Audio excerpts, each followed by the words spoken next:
مالی خولیا اور جنون یہ دونوں ایک ہی طرح کے ہیں۔ مالی خولیا میں مریض کی سوچ، اس کے خیالات فاسد ہو جاتے ہیں، اس کی سوچ اچھی نہیں رہتی، اس کو وہم ہو جاتا ہے، اس کو ہر ایک سے ڈر لگتا ہے اور وہ ہر کسی کو اپنا دشمن تصور کرتا ہے۔ اس میں انسان کی سرے سے سوچ ہی بدل جاتی ہے۔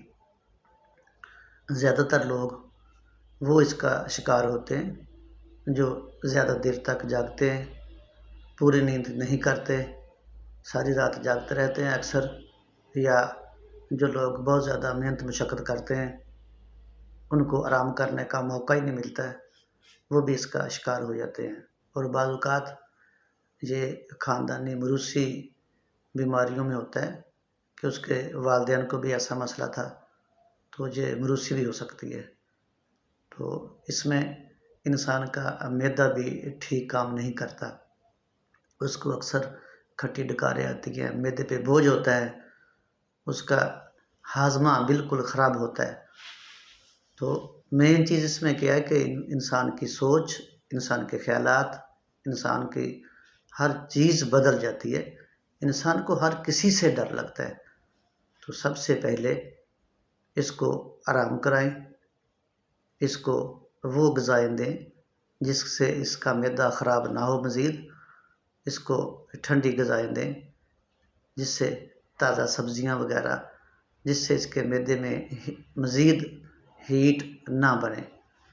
تو اس کا علاج طب یونانی میں بے شمار طریقے ہیں، میں آپ کو بڑا سادہ طریقہ بتاؤں گا۔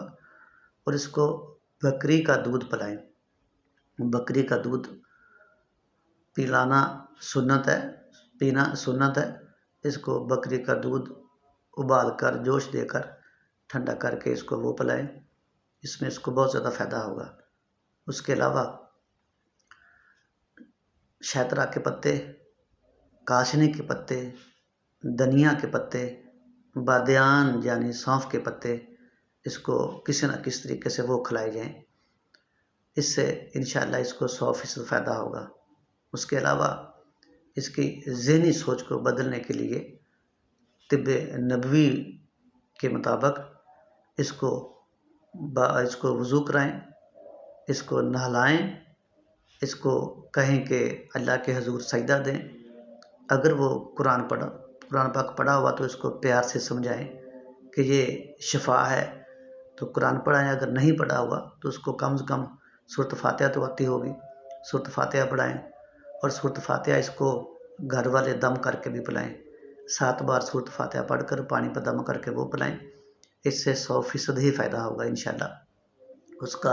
اس کے گھر والے اس کے اوپر تھوڑی سی محنت کر لیں، اس کو پاگل نہ سمجھیں، وہ سائیکوسس یا نیورٹک کیس نہیں ہے، یہ اس کو کسی پاگل خانے میں جمع کرائیں، نہیں، ایسی کوئی بات نہیں، بس اس کی سوچ زیادہ دیر جاگنے، زیادہ محنت کرنے سے ہوتی ہے۔ اور بعض اوقات عورتوں میں یہ مرض ہو جاتا ہے، عورتوں کو جو ماہواری کا خون وہ اگر وقت سے پہلے رک جائے تو اس سے بھی یہ مسئلہ پیدا ہو سکتا ہے۔ تو ان چیزوں کو مد نظر رکھتے ہوئے اس کا علاج کریں، جو میں نے علاج بتایا اس کے لیے بہت فائدہ مند ہے، اس کے اوپر عمل کریں، انشاءاللہ اس کو فائدہ ہوگا۔ اللہ حافظ۔